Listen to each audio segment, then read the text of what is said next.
taina tatu pokalame ia la utula na faalo sunga le fafinga ya pasta su fa na taina tatu pokalame se tal ya la tatu talo matu tamare langi fa taitela lava le no le lei male no mata ngo fie mal mawulunga haleluya fai foi ona matu maua fa tasi foi mau tanga pa ia le yaso le ngata foi o lo tunu o fa pena ona mai mo mai fa fonfonga mai le ngata foi e kale si fie o ma pa anga mai masana haleluya wa ve ai foi ma ua e fai ma o si fonga ma leo le tua ia fa leo ina tu la o fionga pa ia o uma na tusia mo i mato uma lava e pe na o ina i mato o afionga uma lava oile tua mai lo fonga o le nganga pa ia le oile tua e au ngale ya te mato o ai fa tonu ai fa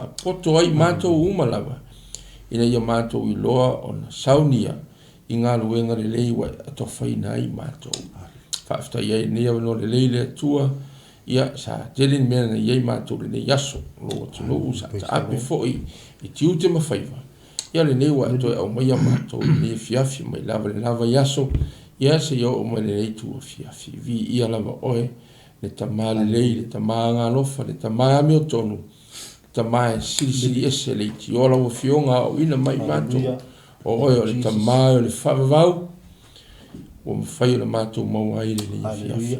Hatu te talo lau whao unga nganga pa ia i o mātou tangata ma ua ne o whainga luenga o mpasa o lau mālo o le ngata fo i lea i o lau atunu uro whapena o na sauni fo i ave se upu le lei te ina ai ia ma wha mālo si ai le au nanga i ate oe ma lau mālo ia ma so se ministry o lau au na ai lau le tangata ia.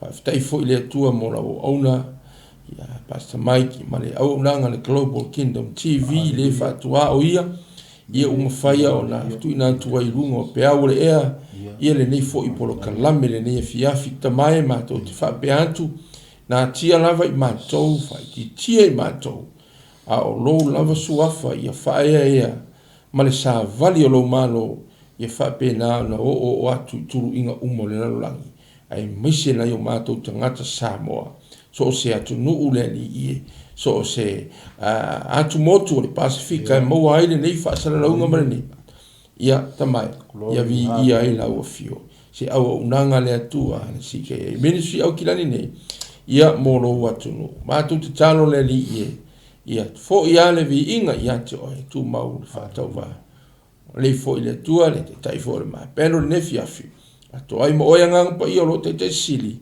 ia te whaatonu whalawina fōi, ia ati ute o rene ia fiafi, ia o te mai whaavavau lava. Amene. Amene. Hallelujah. Hallelujah. Ia le tū ni tū la fiafi. Thank you, Jesus. Oh, hallelujah. Wow. Ia ari al lore mai putalami le mawhaiona whangaloina le whatalofa masani. Hallelujah. To proclaim sike e nei AUCKLAND. Ia wale mai mo mai sa mona tunu pele. Ia le nganga maulalo fa ilo leo sui so te tai. Ia ni tula la fiafi fatalo fa tuai sa moa. Hallelujah. Na tunu pele. Ia pena na maule abanoa tato te mafuta ile ni tula la fiafi. Ile swafa man malona, mal swafa fa peripelo tato li mal tato faolo Yesu Kristo. Ia na maua te fatalo fa tuai. Isua isunga i whawhingainga so se whata pai taulanga so se tōwini ia waili whapita o nafo foi le tatu por kalame al CKA i nei AUCKLAND ia whatalo whatuai so se whata pai taulanga whapenana mafuta mai ia au na tofi le atua pa io e kalesia le ngata foi lea o ao sina le tatu atunu me se tono ainga ia me se foi le tupulanga talabou marwhana witi ia so whaman malo ma le sua fa peripele na le tato li ma le tato faola o Yesu Kristo fa talo fatso ene netu na le fiafi ia tal tonu o manuia me uma a lor fulau a lo foi le fai lo fuli ma ne aso tal tonu sa manuia me uma fa moi mai la vole aso fua se pa ia netu la le fiafi aisia ona lo soifua le tato tapa au le langi o fa pena no fa so mai la manuia mo tato le aso ne aso Ia na wasi sila mai sa mo lunga le tato alata. Ia na wa ia le tato tusi na pe na masali ai. Tato tusi na MATAIO e lima. MATAIO lima na fai upu. Na fai upu na matifi fa so el nitu la na fiafi. Fai upu na e suma tolu suma leono. Te lo wai sila fia lei mai. Te lo wai mo loa mai sila fia fo ile nei tusi. Amene. I tiro lo iei te tonu mai masani foi. Ti tiro mai le stato tala inunga ngā. Ano tala masani, tala i le masima, ma le mana malama o le lalang. Amen. E le tua le nei tula na fiafi. E sele mana i o le tato tusi le ua tato o tuai.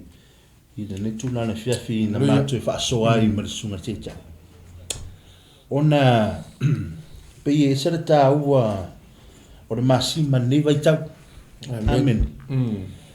Pe a ua tato lo masi le fia a le se masima fo ia se me tau sami. I pe a fo ia le me aibi. I pe kau le fa le oso fo. Amen. Ko le la so se kuka so se master chef or master chef. Ko si sira maior master chef le ke ro fo so se master chef va. Ali onga le mea ai. Ali le lei foi a opo foi la masima. E onga ke foi. Ali la bon masima. Yo pe o maga no mano mea. Ai mana ia la le su e mai le tato tu. Tato fai ta fatas. Le lei foi ia le tato o. Ia le tato o fatasi foi tato tusi. Ina ne tu la fia fa munio mai le tua. Ia fai ta wina foi na afio pa ia. Ni tu la fia. Nya na osi sila mai lunga na de tato MATAIO na lima la unga masani pona le Yesu lunga maunga pese ia se le bona pese lo tamati amu ia. Amen. Ne le tato tu se tauna sumlono suma tolu le sumleono ile fai pona suma tolu mai o to le masimo la lango to aya fai mangalo na masima. Pese a ese mea whamai ai. E ese mea toia o ngai.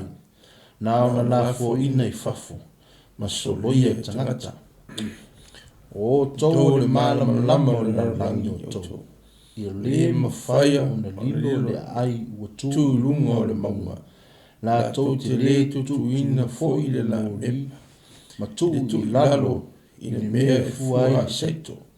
Ai tutu tu I lunga lava I le tunga la mepa.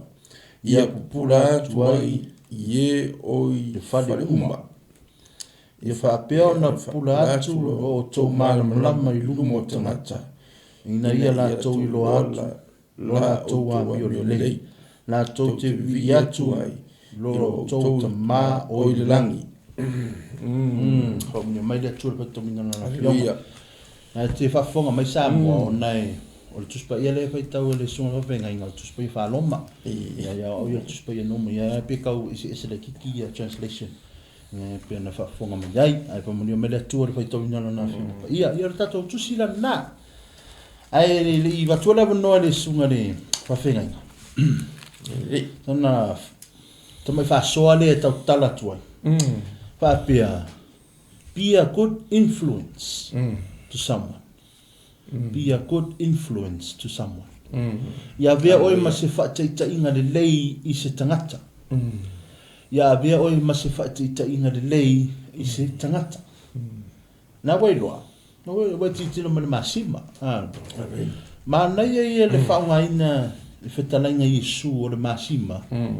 Ma le malam lama. Nā wai titino whamai o le tala e whaalau langi. On the meaning fa le lang pe ona yeli sa ona na ma fa so foi fa me ya tell fa ta auto me parables na la buti tiro le masima fa mai no one likes the soul le ma si ai fu le masima but ole a nga yo le masima pe fa si mai se me ai or make something saltiness so per ka ua nga le masima ele va be ka ai fora masima ai fa masima ai se me ai here wo I t-shirt de vai mai 1 teaspoon of salt Unga te lele ta ua le masima. Fa tusa la ia ta ua. Wale fa me Yesu ia na so. O tau. O tau pena ma fa so ma le sunga fa fenga ia. E lo fai mai. Ia pe. Ia kau laka laka. I le masima. Ia pe o se masima. Ia kau pupusa ma se masima. Me de o tau. O le masima. O le lalang. O ingala, ali o onga leo. So dia nga. Ali le lea nga fa masima o launga. E ke fiu e ke launga e ke fiu e fa soa. E le ka kayo nga, malie le loto tangata. Aisea, ona vai o te ua lusi lau saltiness. Wai le lo so o onga. Wale wala skai wala masima. Ai ave o ma se influence. Se fa ita inga le lei. So uso, o sa wo.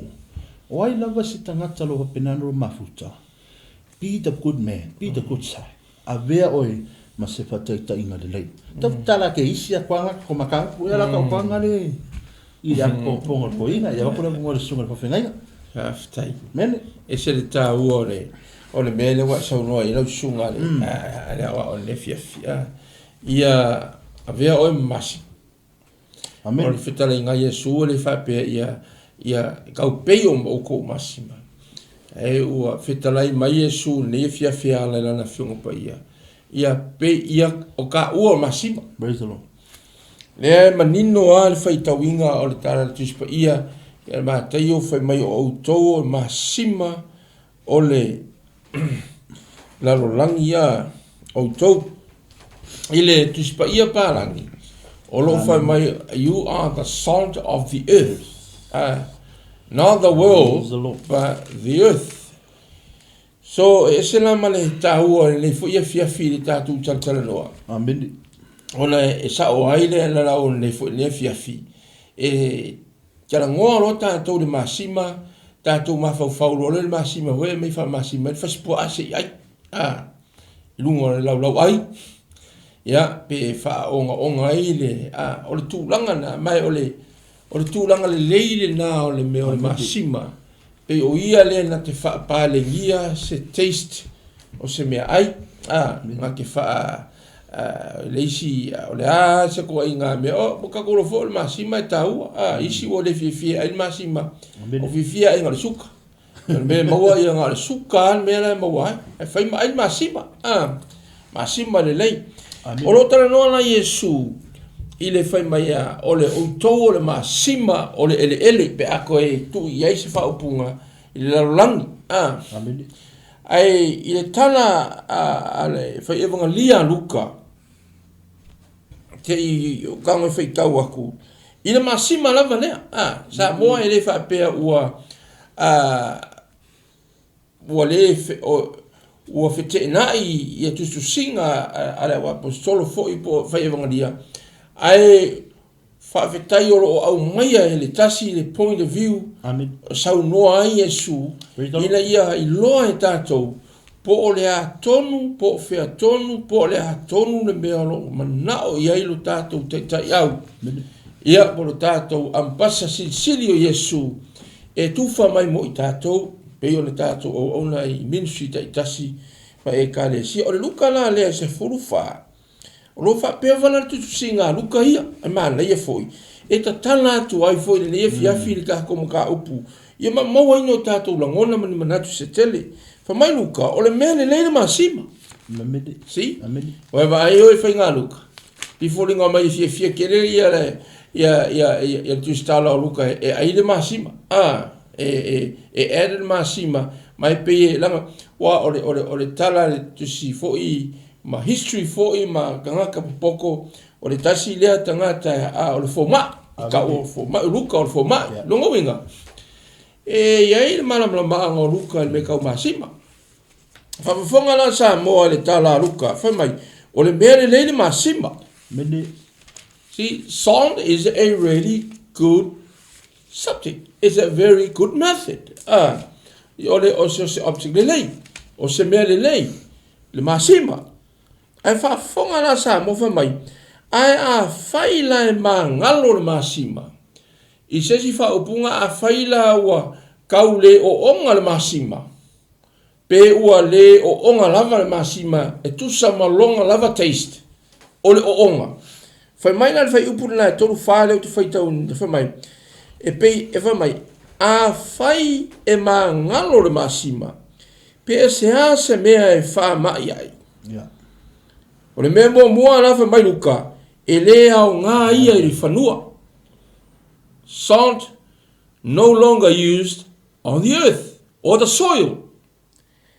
Longa lua, fai mai, e le au ngā fo ia i le whanua. Se vai, e le au ngā fo ia e fai maota e nasua. I le tusi pai e pārangi pā kako fai tau ngai ai. E maunga e ingai mangaku. Langa foi le pe e alanga fai kaunga ku spa e se o kako kilo. Po le a kongwa le mea lo mana o le tustala. E fai loa ya ke tatou. Le winga wa ngai upu ngai la nga le foi penga fa. Fonga ina foi ya ona le atua la sale ke ngai. Fai o e a male e hafe pule la sara unga ile masima ngai vai aso ke a bola. Fa fitai le ri ya le ala o hafe ma le kasi porngi ma share ko ma na e ala ku ka ko Christ Kingdom Ambassadors le ala fe mai la luka ile tu sila vale tolu fa ile luka se fulu fa ku si pa langi de sei le tolu fa mai salt is good. But if the salt has lost its flavor, how shall it be seasoned? Is it a fit for the land, nor for the dunghill? But men throw it out. He who has ears to hear, let him hear. See, whaimaya, o le mea le kau mai I whamai e le koe au ngā ia I se mea kasi mai e le toe au ngā o ia I se whanua e le koe au ngā foi o ia e whai maota e nasu ai whaparangi ro ota lea o le dunghill o le whaas li liwinga wha laka mai o lea upu po o lea foi koe ngā mea ro taranoa ai le mea lo o ma iai ia o ota o tangata soifua I Israel tu sai ma tala fa otu e o ma ye nga fa ma ya e o fo ile mea lea wale au nga ye le ma sima lea pe a fai wa lost longa taste longa flavor pe a fai wale ko ye se ona vai fa ma ye le au nga I fanua e le au nga fo ile mea lo fa pe nga o nga albu ku ia o to le nu Fisiri lo ka ko mafofa. O le ale me mai e luka ia le nei foi otonga mo tatou. E pe ona tu susia mai foi MATAIO. O nga ka ko kilo lea. E ka ulona soyo. Longo inga o le mea e fa o nga le soyo le po se mea e fa o nga mo me o la au to. Pe on ka ko lo ka ko nginga o nga mata mai me fa to anga. Ole salt le o kalango Yesu I pe o ka ku kalango ni fiafi e le ole salt fo le mai lu mai lunga fai ka ko me ai lunga la ai ole salt le o kalango Yesu o salt fo le ole Dead Sea le ko ke va ai mo ko si le Samoa o nga ai tangata ole fangi ole masima la le mo mai I le sami ona le por sami mate le Lea la lo tala no ya Yesu e makuha o onga lava. Amen. Moro si la fia ya fai fo ye kele I bo e si la fia ia o nga o I o nga sami le e ima se mea ola se I a po se la au po se a lava.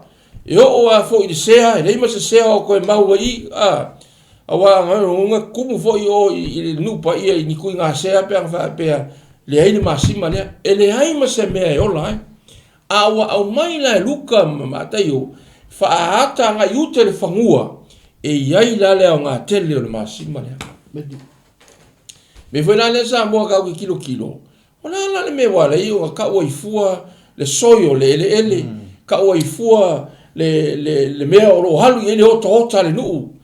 Fa mai e au ngā kele le masima le mea ia, ai a whaila e le ai, sole, o inga laua, o le ma whai o ngai o inga i lunga le whangua lea, o kako kiro lea, mo o kako uma lea o lo o whapenga o ngā, you know, poto ia o ina.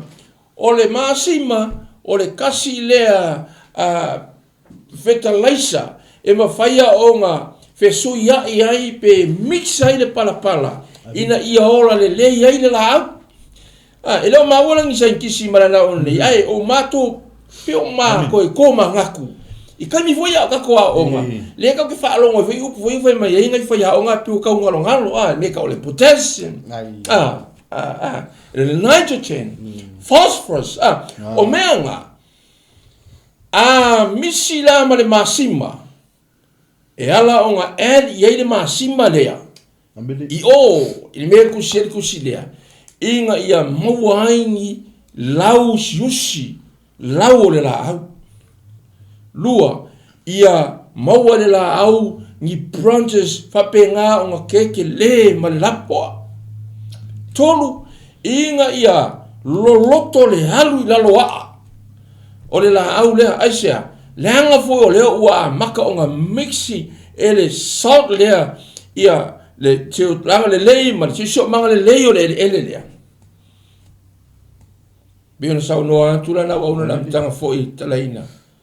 Ese le au ngā ia vea i ka kou ngā influence o le ele.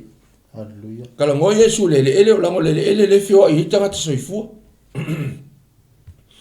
Ele ai ase tangata e fo ile ke mafuka malu whakalofa, mesa iai, o wheke ala lai, o ke ala lunga le ai, o lunga o funga ele. Le ele lingi lo kako e whapenga fo ila ta ua, mea lo kako iai ma tangata soifua, o lo ono nofo ili funga ele. Mea fo ila lea o ngā ena vei ta ua, mama sima o le whanua, mama sima o le ele. Si, ina ia iai se atangia mai o le maa lo le atua. Lau siusi lau. Amene. Ola ngā whala o ngā meu branches o le la au aisea o ngā o leo ua mixi ele ma sima lea i fertilizer lea e ola e peo ngā maa ka ua kunga ngā meu fertilizer ese ngā potassium, nitrogen, le phosphorus, se vai, te keli. O whawhikai le fo i le rii fo i le ale i bo ia uanga bo a onga ale ape kau lakalaka mai a fo i memory ale mea ai whawhikai a Yesu wanga ala fo inga maa koe mga kua ngembea onga o Yesu koe whamanatu mai Yesu le ala o kakoloa e ki oa laka la ngoa Yesu a whamai luka le fo mai whai ai lusi maa sima lea malonga taste o le mefa mai a e lea o ngā il whanua.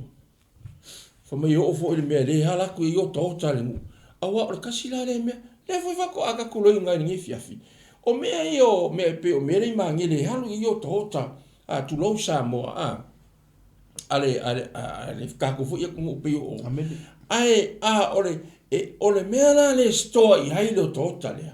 O le kasi ngā o le masima lea. Pa uru pa koi masima le i o tota le. Whamai o ia bacteria, wa wha mai uma mamate uma i la. Le dang hio le wak i o tota esea, o le masima. The salt. Wa vaina le kaha ua keno le mea. Ro inga foi, po le hane ko inga mea o e wherua i ai, ma sa vali ai, ma mori mau ai.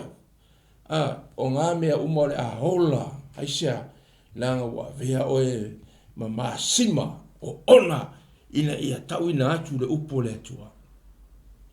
Peang vai aku kako fuwa kele o le ingo sumali, we love to be called as a very sweet guy, sweet person. Sweet. And my voice kasi kako was a very salty person. Yeah. Salty. Amen. You know, aisea, langa voi le wa makanga i avakua le flavor. Me foi le Samoa, whaftai. Samoa le whapea, o ia maua ka kua whaftai. Ngu mawhai ka foi masio so a ona ni. Sole, maa oe ne foi maua. ia so ingor kaimi ngi amaka fo ngi vai kaimi ia awa ko e pia sweeter ia salting o sunga te Sweeter sao. Ia le sao. Hallelujah. Matongo viele sao no anga ho. Glory. Pa ti tilo fa le tula e tau mai e ia. Tono tatu tana matongo fie. Matongo fie le au ngā masima. So ai ki kilo la ye. Salt is really valuable. Yes. It's really valuable. Usoi matu fa fine te mama tina. You are valuable too. Yes. Yes. But don't lose your valuable. You're valuable, but don't lose your valuable. Yeah. O nai te tāua, ai awane I mai maua lo tāua.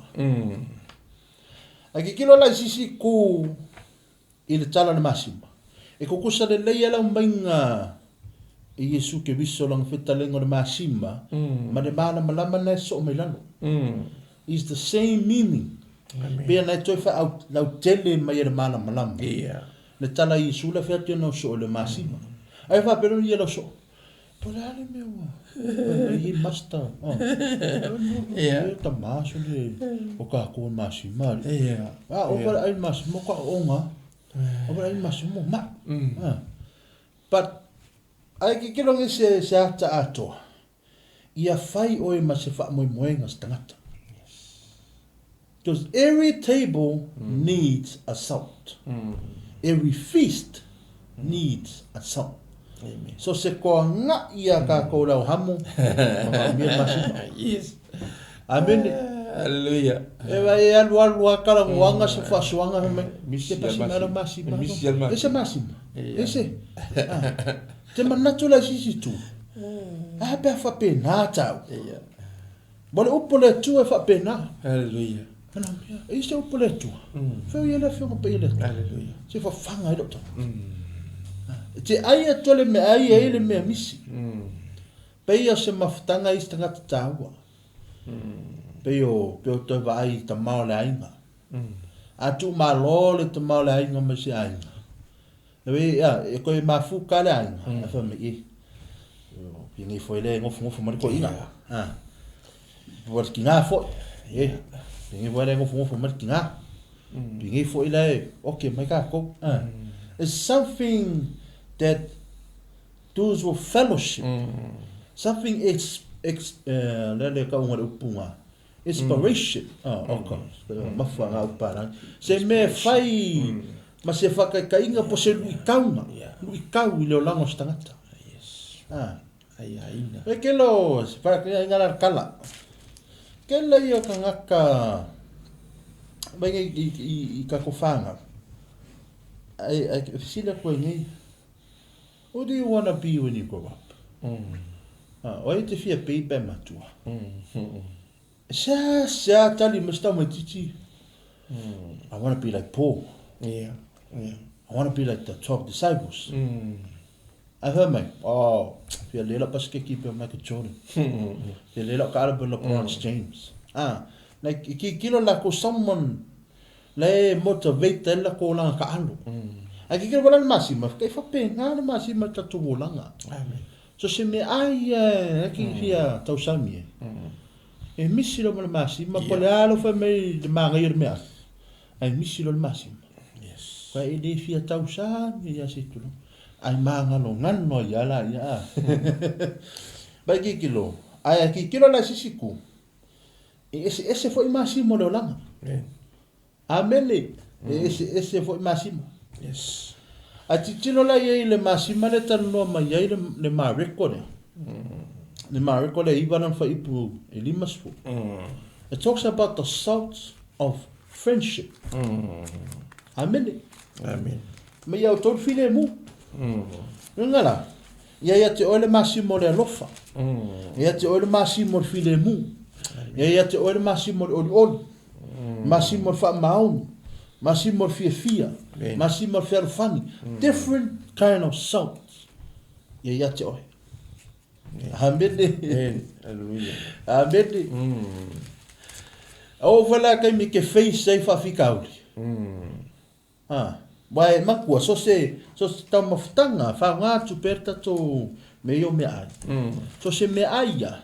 Ele me ai tauna over masima. Yeah. Ele me ai kaunga less. Yes. Ele me ai kaunga balance.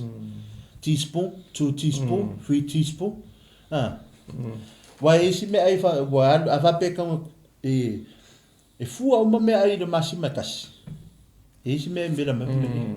Ke vai kaunga ka ko fa masima. Amen. Different for ia le view o tangata. Ai vai nei si tunga pe ti lo le masima. There's different values of the salt. Amen. You can do friendship salt, love salt, rejoicing salt. It's a tonu ai lo langa. Tan no le maftanga. Don't offend. Yeah, very oi mas fa te inga le le. Be a good example to someone, or make someone happy today, or make someone influence someone.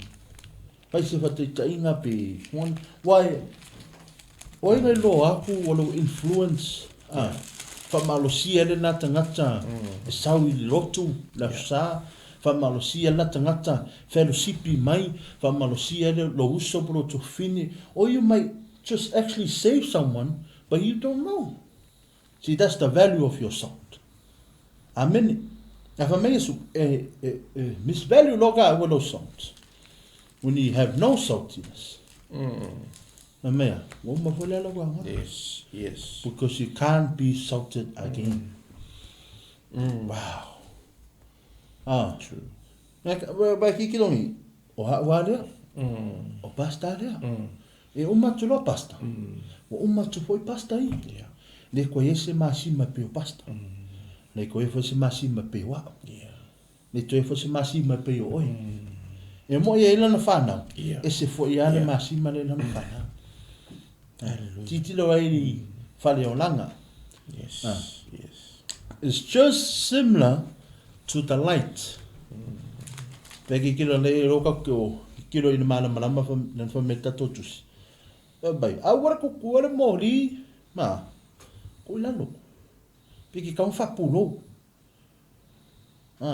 You need to make it one shine so everyone sees you.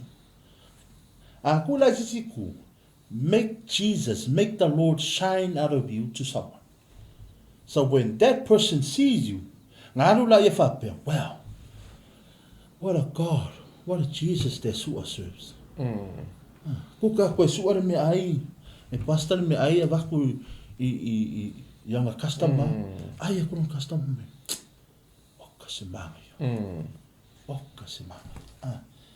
Mo kudeke ai loe pe fa lungo se mala malama. Yeah. Like a light in of you. Ola mai ki kilo maka ka bo people I. Au de le. Mo ko ya loko de le ki au de le. Yeah. If you do something good, you become beautiful. Me ai fa me ka so pasta pe ko le hiki ya. Yeah. Sia, ongana, na ki fia. Fa ali atu mala malamo le ni itangata. Shine up no tangata. O ngai tangata le sa vali mai po diuli. A sa le tangata le po diuli ala ina lo ilo malam. Ja o tangata mal. Ja ki fio me hey. An ki maka ka ke pong sa ho yo ia. Ala fa me po lunga. Nga ku o lunga me I see now. I see the house on the mountain. I see the house in the valley. Vai ne leao. Te le yo me te lo leao. A vende le po. Ko ki kia e le lo ko le la Le mai. Wa ya nga ki ki ko le le. Some things come invisible at night time. But when you in the light you see everything. But vai fa le mana malama. Ai ngi fo isika ngaka influence I ko kongo se mafukanga. Kai mia sa way people will start to feel comfortable. Pe ia le mala nei loa to Ioane Baptiso. Immediately la ngonga le Ioane o meso. That's him. That's the one I have been telling you.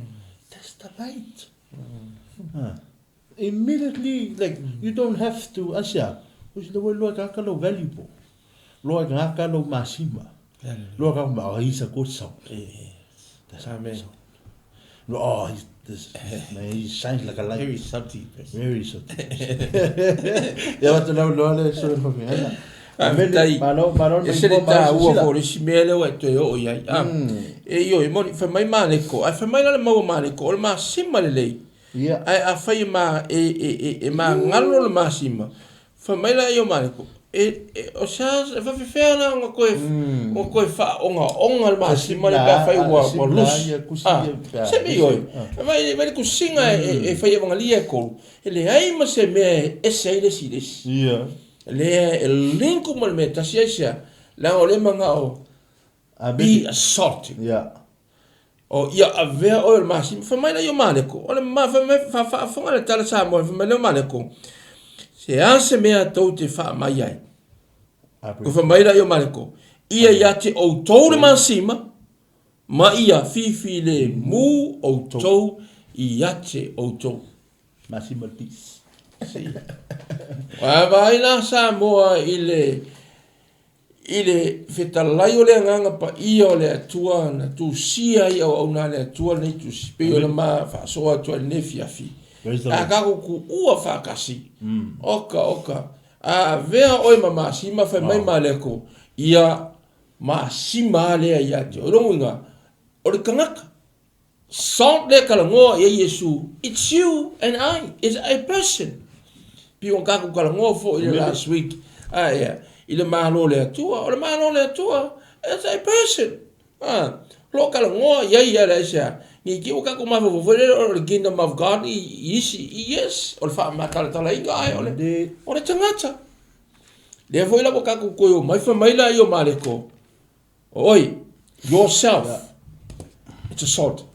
O ka ua, ma oe sa moa, ma tato uma, o tato o le masima. Lo inga la, aia ka ua na le masima, e ka kau o nga ka fi le mu. Oka le manga ia, fa matus pa ia palangi lea, fa mai e, le fai upunga le mareko nga fai upunga, limus fulu, salt is good.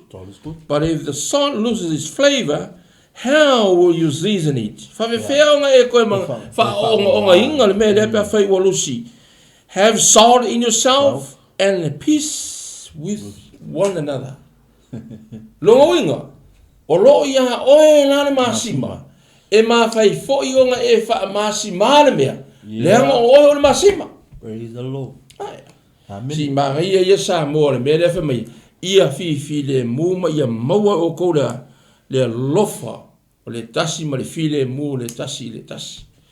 Kasi le mea manga bia pasal malo.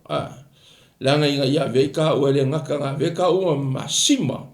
E va ai aku mea e kupu fo ilo le la au. Se whaka ika inga. E kupu fo ilo ma e va ai aku se mori mau sa e mori mawinga ma wa kupu se kangaka. Ma ua ona mo le ri. Fai maila ima na tuala le tala le a mareko. Fa mai ia mauare o touli me ta o le file mu au ni mika vali. Amen. Alu va makala i o masima le inga. Masima inga fa masima le kaleve o fa masima suka fa masima le sapasuya o. Amen. Fa mai male ko o ko le masima ai ia file mu. Praise the Lord. Peace in you. Ai vai ngi mero le masima e ku ngole o se whao. E ke maua kua a le whaonga inga ke maua kua la iai. Ai a whaila e leanga le meo lo ku el masima. Ke maua kua wa ele. Sina vai vunga. Eoi. Me whaila lea ia maua e tātou me ka o le file mu. Asea. Leanga e whape ngā winga o le mālo le atua. Whainga o le mālo le atua e whape nā sa moa. E le ngaka inga vea o kasi le ia, kasi ia fo ngi mo meu fa nga ina le atua ele ke le fa longo wa ka ua ma le kele ma ingi ora ko kala anga ela ikiki ai vai le masima ai o nginga pa ule masima le i se me ke manga o fa onga nga la ikiki ai ke ka ko ke malia ya pe apa e ka masima le me foi la le sa mo e se taua ina ia tato ilo o le masima. Amen. You are the one. Ele fa pe fo ele lo kalongo mai Yesu. Ya lo ima kanga ngi masi mai lau kam. Le have mai Yesu o ka ko. It's a person. O tangata o le felping of ma fa ku mata la makanga. It's more than action, it's more than preaching, it's more than a Sunday school teacher. O le meka o le oranga makua ko boy ko. O masima le ping makalongo o makanga. E fa ngayo inga ma mixa inga ia ma wale minerale le mo le ele. Ele nga kong i lunga le ele ai mixa. Le kio saul ma si ma moni mai le langi saua mix fa kasi makangaka le matangata le isa inga ia influence i la to e loa. Ia le wo me ka ko vai nga kai. Ia fa penga na influence. Biele amel isi me mana ia la o te mo li basta. La le to te yepe il masima ka se mana. Fa nga le la masima. Amen. Use your salt. Use your wisely. Use it goodly. Yes. Onga e kikira fo ngi spinga ruru masima ia. Ya lo so. Vai do ko no ai. Bale ang belo. E kun ya no malo no. Mai mau lau masima. Ia. Faunga le lau masima. Ile me ka kau faunga lo so. Ia. Amen. Mama kwala fa merkus when you lose it. Ia. Ele foi fa o. Onga iskai ni ngeke lo you wasting your time in mafukanga lea. You're wasting your time in the surrounding lea. Woluchi masi. Lusi lo time, lusi lo masima. Yeah. Onga foi que lo yeso fa moi. Yes. You don't have hope. Yes. E ma ngayan me ai la to fa masima. Yes. E ma ngayan ile le mafukanga. Hallelujah. Ai me le tupu. E ke lak pa me o fa me ai ko ko uro nga. No magia. Hallelujah. Ngai vai pala ia. Ke ia lo vai ko mamawa. Mai mamawa. Ala ngana ko fa susulu atu le mana mlam. Ngana ko fa sauti ya ko kana ko mai ia ke biso. Amen. Mana tuala fa ngale le lo sa. Hallelujah. Hallelujah. Mama ko ke le ka me. E pasi malo masima. Yeah. E pasi malo masima. Yeah. Para magalia, ia mai, na te tonu whadereri. A feast. Yes. Luke ai, ni kongwa, malu le, to in the kingdom. Hallelujah. Pai wana wapea tu nea fiafi. You are the salt in the kingdom. O ia le masima tonu malu le. Amen. O ta tau on masima tonu malu le. Amen. Amen. Hallelujah. Ngā lo masima, mau. Au foi sanga lulua lo masima, wa lulu foi oka. E sana lau solo. Mai, pero le mena le tupu vai ni isi au na ia. Ia. Le fa so mai. Lo lava masima. Lo lava masima, bo fuera masima. Me fuera nga fa me. Man pa ma so diga. Pa una ia. Aisia.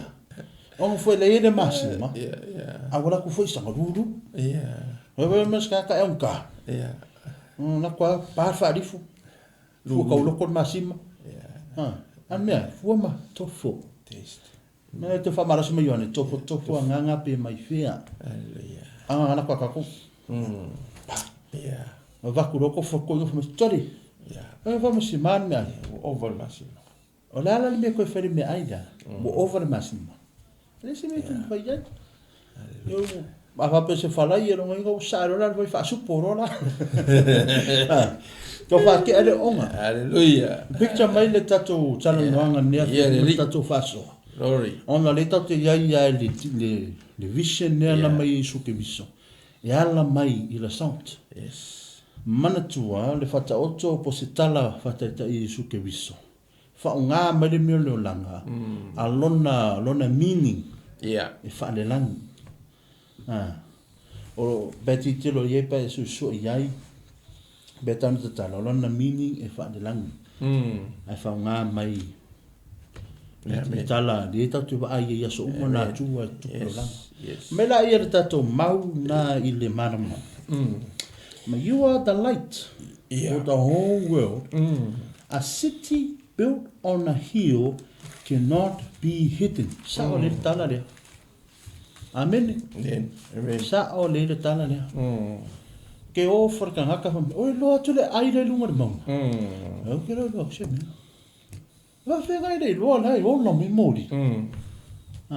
Watu sango le mala malama. Ngala, ele tauna tu uta mala malama ilalu. Afa pe o le mala malama. Don't put yourself down. Hallelujah. Nga to tele o tato. We light ourselves. Nga ko ule la le po, pe o tala le fai mai. Nga ka une fa puro.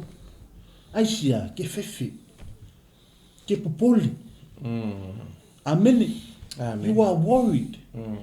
Pe ke popoli manato tangata. Eri te isola ese iona mai ni neba. Amen. Na sola ese au fefe manato tangata. Ana te fa malo se le to mai. Ale ma ole fa ngana mana na ku la ona le polu. Vai le. O ya ole mana mana. Hallelujah. Pe wana fa to na mata to porta. O fa me Yesu. Ye ka ku sa per mana. Yeah. Hallelujah. Ye ka so mana mana. Ya. Amen. Fa me de tala. You are like the light. You are the light. Mare fa te uni fa se mo. O tau o le mala manama o le larolangi o tau. E le mawhai o na lilo le ai e tu i rungo o le maunga. Mai la tau te le tutuina fo i le mōli. I le tuuai i lalo o le mea e fuai i seito. Ai tu i runga lava o le tuunga mōli. Ia pupula atu vai ye o i le fale uma. No one lights the lamp and puts it under a bowl. Instead, it puts it on the lampstand where it gives light for everyone in the house. Amen. In the same way, you, in the same way, your light must shine before people, so that they will see good things to you and praise your Father in heaven. Hallelujah. So me o malata walo faulai. Walo manama. Mangane tangata ia laitua. Pero job ngata ua. Tati o watu o malamala. Kuku ela ngalame pa. Sa ulele o fa me, hey, what I ko ku lan. Because that's the wrong move you did the first time. It's the mistake I did the first time. I lighted and I put it down. Para, kaunga lighta maku ilunga. Ia lo mai tate ton. Wele me ku o mori. Ku ilunga. Solo maya lo o mata to. Ma mao si le tuon men ku la. Sa wale la lo mami. Kana ngo me yo ngadu benga le. Awa ke ngalo fai me le. Yeah. Kau e whahani. Yes. Uia la ngala. Yeah. Anga ngala ki we anu ili lua si singa faso. Me orka ngaka. De yanga. Ari hai. Ona nga ye onga ngali. Anga ke le whalia.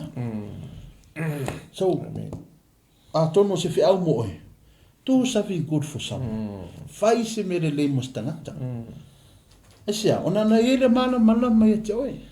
Wa vai le fai unga tala. Ona a uma le fai me le tangata na. Hano tangata fa pia. Ni ai la sone.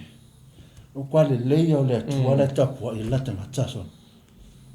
Amen. Ona tole o lisi fi au le tau mai. Fa maulano lu tangata. A uma na fai se me e lo vi inga mo ma ua. Mo ma potala. Ari vi inga fo ile tua. Amen.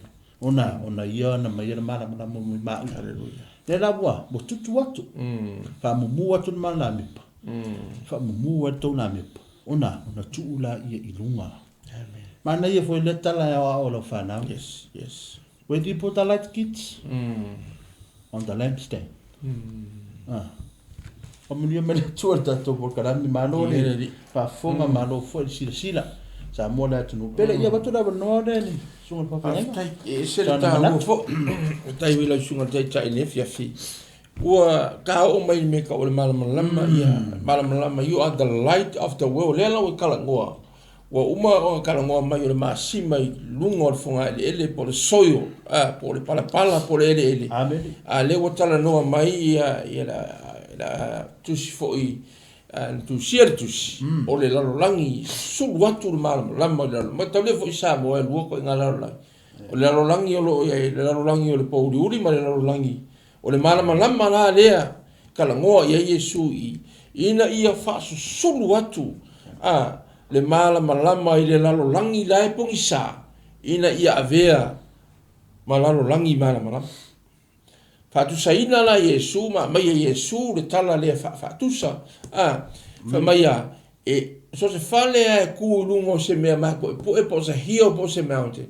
le ma faia onga lilo le vai e lo uma ka ngaka asia langa fo lai ku mai lungo le mea mo ia fa mai le ma fai ona lilo le se fale e tu i lunga i lunga le ai asia fo ilanga le lo uma ka ngaka ia fa mai le ma fai fo ona la ko tu ina le la mepa ma ku ilalo ai ka kau nga ku le meolo ia ile tu unga la mepa ai sea ina ia susulu atu i fale uma Samoa o lo o kele le langi pungi sa lo fia la tu maua ina le malama keriso o le aka ke ngofua ia ka ua abedi e vo na ia si tasi fo io ana tau fo i pole misiona fa linga le tatou sigi e mensi o ia le malama the light ina ia ka ku fa sulu atu le malama ai sea langa ia avea i ka ko makangaka ua fa ngalua ina le atua e avea mavae ma limor ngaluenga Yesu Keriso pentu mai ate tatou ina ia tatou fa sulu atu le malama isa ina ia i loa unga i fale uma le lo kala ngoa Yesu me ka o saito o le sasanga le saito piunga mako mai kaunga fo i mako yo iai o le fale kele ai sasa i lalo le meolo iai le meolo iai le o ngā kongu le mua le fale o lunga o lo iai ka ngaka o lo lako ngofo ai marako kapo ia le kaimi le sasa i le saito le le mawhai la o ngai lona sasa ingo le saito pe ale kukuru la mepa ma wha malama o sasa ina le saito e wha pe ngā fo i la ka ua o ka ngā lulu e ai wa pa e le saito e ma fai unga ka fa sulu aku le malama kolunga fa mai le tala na tuspa ia e le fa pe o le mika vale le wingo le mere fa mai ina ia i loa hai o tonga luenga le lei o le wingo le tala na fitala inga Yesu ina ia i loa mai tangata le tātou mori mau ma le tātou pula atu o tātou fa pula ina atu le malama lama o Keriso i le laro langi pungisa. Me fo ilane sa mo e kaunga kako uloa. Ulo iai e kako ki uke ma kako unga luenga e kaunga fai. I renga le halu lok. Leo sa. No. Vai aso le vai aso. You know e vea ai oi ma simba. Vea ai oi o se aso e fa pula aku ma fa sulu atu le malama lama ai sea. Leanga e kele fale kele. Famaia. O fale e kele fale o lai lungo le mea pue. Ai whinga kao ngai loa ako i se alanga i leo iai se malama lama kukongu. O le afo i koe ngā mawalunga o le mea lawa iai i ale kele o manatu ma la ngona o tangata e le ngata o le tino le nei ai a whai e le aise malama lama o iai i lea maenga. Ia o se whale a lai kuru pongsa. Ia. Ro ka ua whamai a aua nei tutuina le la mepa ma ko i lalo. Ia. Ma whaapu lou i se poula i sea. Leanga e mate ai, ma pe ai, e lea karenga, ai la pongi sa ai le fale. O le ale i loa i ka ngaka le malama lama lea ka mo fai e wha suru atu. Fai mai tala le tuspa ia tātou fai tau iai, ai e tutuina le la mepa, o lo iai le tu unga la mepa, po le lampstand, o i ngā lai ka unga ku iai ngā.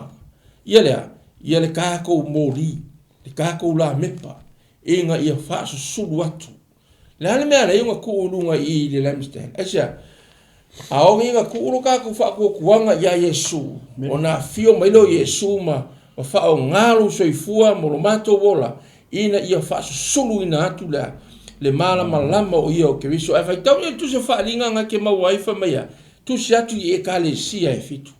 Ai whai maia. O lunga tu ngā la me par ngā. Whamai o loo mia ai. O loo mia e Yesu lona Aoao tamtau. Me foi la lea. Samo.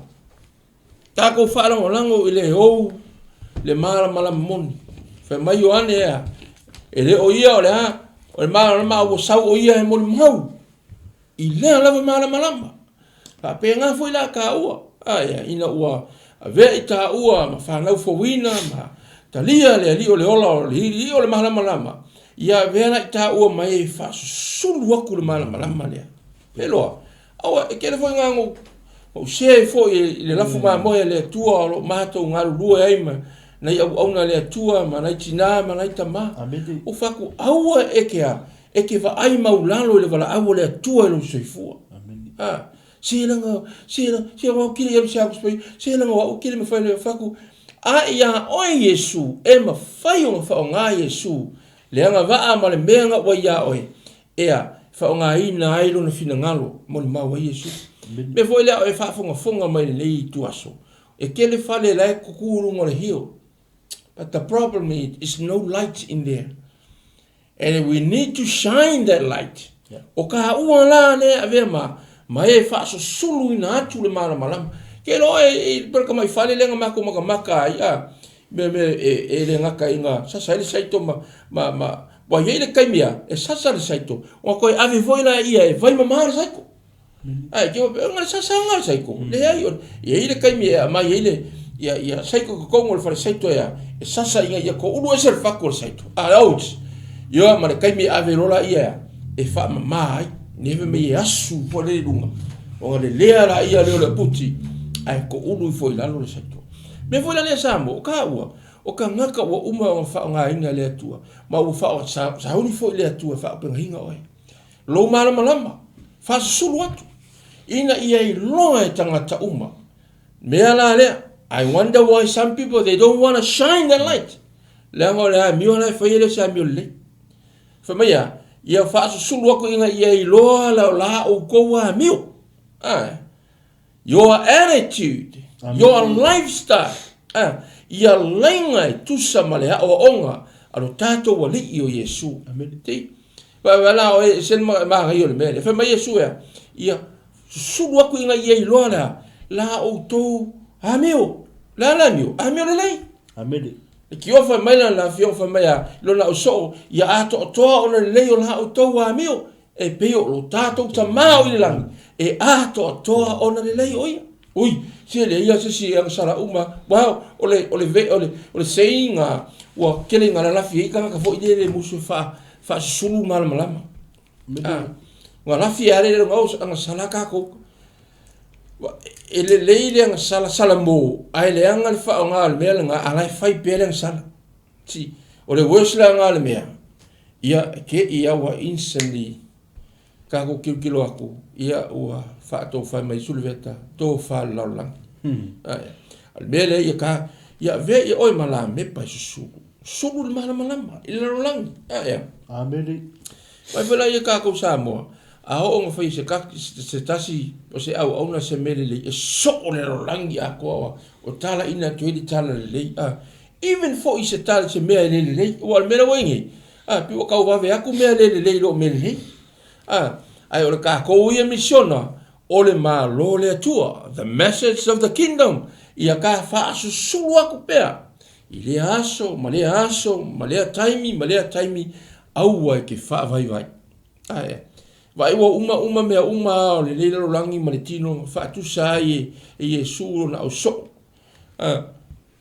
au so o nei o le au yuteia e fia ma muli ia te ia le fo wa ve fo Matamua fa tu sa fo ia ka fo o isi fo so o Yesu o ta o pasa o na malo ka kia fa sulu ina atu le malama ma ngai fa mai au ngi kuku le la me pa maku I lalo ai ta tu ina le la me pa ma tu I lunga le me ke o ka ko se longa ke pe vo le se ungu le sulu le me alofa fa ka ngole ku lunga ai mu le ki pe se ka mai me alofa ile kai ya ku lunga e ku ai lalo e wa ke ku ka ngalo fa ai fe mai yesu o fa sulu wa ko la mala le ke manga wa ili pe ke lunga ko uma le la so le mun me kia ya ku lunga le tu unga la me pa put on a lampstand asia inga ia I loa mai fale uma sulu ia onga I loa I uma le fale uma la mai onga la ku loa la leo le wai o so ska ka fai mal malamba nga me ka sa onga nga wing onga me ska ka fai pong sa ia e makua fai o le oki ai ka ai ko ile ai se mal malama sulu asia yang foi langa le misika ko le o le mala moni yo ia kana ni ia a vea oima mal malama vea oima masima ka ua you know it's a person ia le fu fa mai ole mal malama le pole fa sulu atu it's a person you and I mama ua ka ko uma you know e ka ko le ku silima nga vi fi aua e fa ku se itala Yesu ko nga yo apostolo ko na profeta ne o ka ko ke kalia no Yesu you are the one that's Bible speaking to ya ka muri ka fa ye tu sama lona fi nga lo ne fi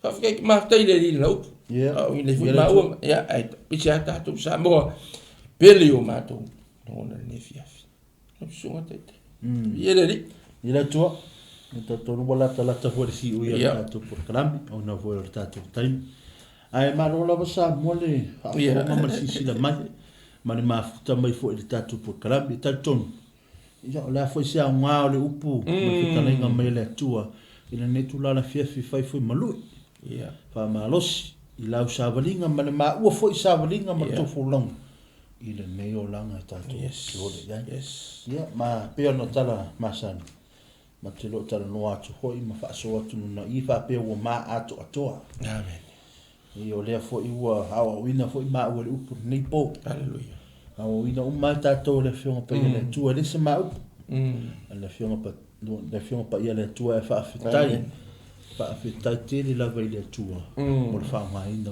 ma o ta ta wa amen au sa no le taita mele le tala na pa ile the most expensive salt in the world, it's you. Hallelujah. Ole masi matango ta lava sili on tango ta la langi nei. Yes. You don't masi maleki the crack out my. Oh, this is expensive salt. These are delicious salt. Yeah. Only $2. The expensive salt in the world. It's you. There is no salt like you. There was no salt like the 12 apostles. Amen. Afamela yelistana. Ia manu malolo malama ile poli. Amen. Ia manu malolo malama ile poli. Yes. Aton wose te tawa fa ina tatu pukara tula le fia. You are the expensive salt. Ia whaunga le leila o masima. O el masima tangta le tua. O e fo el masima o mon filifili e Yesu. Ma Yesu, e leo nao isi. E leo nao only someone, only mai you. O to, o tato uma. O le masima. O le lalolaki. Be a influence. Be a good salt. A influence to your friends. Avea oi masifa te inga, avea oi masifa malosi, avea oi masilu itau, avea oi masifa malosi au, avea oi masitangata whaana ngalango li tangata. Ia mana tua. E lori vi inga moi tato, lori vi inga fo ile tua. Pea umone whasuru aturo mala malama, tutu ele la mipa se uso, se autofini, se tamao, se tina, or friends, wherever you go. Amen. Make sure you shine the light so that they can see Christ in you. So that they see what Christ that you're talking about. What God that you're serving. The Holy Spirit that's reminding you. Amen. Te le ia la ngā tato tau. Elo le tala munia samo, elo le tato subject lea. Ate iwa mato e whaasoa le nea pia mana. Because I know that there's someone out there. Yes. I know there's someone watching ke lolo yesi silo mai mo mai la fiafi le. Yes, God. They needs to hear this word. Yeah, so that. Mana mia le masima. Ona lo anto lo yesi tangata lo soifua. O lewa na ai manga lo ngano lana mea. O lewa na o la manga lo ngano. But you need the song. Amen. Afai wo umalo masima. Yeah. Nela sa atu le masima. Masima i masima mai le tua. Yes, God. The sound from the creator of the sound. Ia tu lava no mulumuli le sunga le whawhingainga, FeniSio no lo whaanga. Tara mulumuli fo i on wha umature i tatu pukalai, maro lava Samoa. Ioi. Maro lava. The Lord. Ia, ea lo lofa antu ia ila tau, ia, sorry wa misi aku vai aso le au ngore vavekero le anu ngore kako TV ai, nai whaitua foi, nai whaitua ia toa te tia hunt, ia whatairi mafuta mai, o fene, ia pena foi, sunga ia Aoao ia fono, mawhiti, whetai lava le mafuta mai, ia le li, ia ma ila tau ia tina foi atu tuu, ia le atua, na ona foi le atua, whawhengainga whamanutu tanga le vau, ia, o mafuta mai foi le ia fiafi, ia la ona foi le atua, whawhengainga ia poutoa palii, ia whawhetai le mafuta mai, ia le usa foi ia laufisi lai asomua i peli ia olo mafuta mai ia mai foi ko meni mo tato ia ma tu foi ia lo pati mai ava o ona le tua fa tai mafuta yo gisinga o ia fa tai atu Samoa ia maro fokai maros ia tau no volta tai ne fia fit la peno ia vega o masima malama le laki sa o le ia sa nuanga e fu a mata le tau sang ia wa tau na ve ta ua ma mo wola ta ua masima ia no sa o le sa nuanga le ona le fia o le masima tong ta Yesu for mai Yesu o le masima you are the salt o fu le malama ai se vai fa ta ia Yesu wa fiu atu ia le langi alo wa mai e ia le ngaluenga e ngalu e ai tātou a vea ma whanau le atua, por whanau le tupu. So mi foi la lea, ia, lo tu tele, lo sai, mahalosi, ia, o le fu a makalia le tau sanga, au a koe wha vai. Ia wha mahalosi, mo le li ma lo le fina ngalo, ma ia le upu na wha mahalosi e le lau au le foi, le talaina foi o le lifu i tau sanga, i le lau mua ea vea, o se mea wha lea o ngalo tātou mara, alu i luma i le ngalu wenga le li. E loa le se me falea. Me foi le. Ia. Avea oe ma sima, avea oe ma malama. Ia le au fo le weekend. E me umore ai tiu te mafaiva. Ia le atua le atua. Me umalava ia tatu to ifsi le fai foi se taimi wa ia ai fa foi le vi inga le atua saunet foi. Weekend ia fa mni tele le atua. Ia tatu atu pele Samoa o wo pa ono Yesu. Amen. Men, ja. So, men. Dat dan Samoa ia le tu mo was open le tu lana fiafi. Na ua te atu le sunga te tai foi ia le maleo foi na le tu lana fiafi. Ia ta tum Samoa fa tai te le lava. Le lava Samoa le mafuta mai. Ia, ma fa no ina lo time. Amen. Ta to te mafuta ai, ma tara no ai. Ia il tato por kalame ni tu lana fiafi. Ia tau ina wha manuia tēne lava le atua. Ia te o Samoa i fuafuanga whai walo filima toi. Ia i le nei vai aso. Ia tau ina wha manuia le atua. Ia te o tau uma lava Samoa mo le atu manu whaanga mo i tau uma. Wha manuia le atua ia te o tau. Ia tai atu o tau olo ma tau soifua. Ia i lasa sapati. Ia la fosi upu. Tua e forofoloina mo i tātou. Ma lava i aso pou. Ia fo i le vinga ma whawhitai le atua. Nei tula le whiawhi. A fai una tātou sa talo. Hallelujah, o maurunga lava le biinga ia te oelo o mātou te mau le langi. Ta māle ua fai manuia le mātou po kalami. Maua lava ni au auna. Wata waa ia luma. Ai whaaftai ta maa mo lau upu. Te ina i o mātou o langa. Whaaftai mo lau tāra lei. Lo whapenao na te iala ia te mātou. Le mātou fōlaunga ma le mātou sāwalinga le o langa tama. Nga whtai mo mea umalawa we whaia mo I mātou wala whanau. Ia fo I lawa le viinga ma tu mau ia te oi nei mātou umai o lawa le whaua. A whtai le malosi le wapenana e fua ina le sunga le whawhengainga e Pastor Mike. Wale whafoina o mātou po kalame le ngata po lea, la tō foi au waa, na lai tū o tō wini. O whapenau na ngalueina, tala leo lau malo tama. Ia mauai in sia nganga, sa o tonga. I nei o langa tama. O le winga ia te oi. Nea umalawa mātou te whaia tō maur whatau waa ia te mātou. Nea leo lunga wala tō foi mātou I ainga. Tau tai o ta mātou sawina mātou tutu o Yesu Kiriso. Hai whamanuia ta mā I lau whanau, whamanuia I au auna, whamanuia I ta mā mati nā mātua, whanawiti o mawala wanoa e mai moa ma whanongolongo I lau wawhionga ni tūlana whiafi. O whai lawa I lato ma whamunianga I ati I mātou. O I lawa se tasi o pa ua I lau upu ni tūlana whiafi ta mā. Ia le mana lau upu I elo whamunianga I ati lato. Ia vea ma se masima, ma se la mepa sulu, le mara malama, tono la tō loto, tono ainga o ngaruenga, so o se mea la tō tio ia. Pena ona wha sulu atu ma, tupa atu le masima, mo la tō u malawa o lalo langita ma. Amuni ea te ma tō u malawa. Ona o Yesu le mātori, ma la mātou whaona. Amen, ma amen. Tai te lawa Samoa. So, ia mai manuia. Shalom.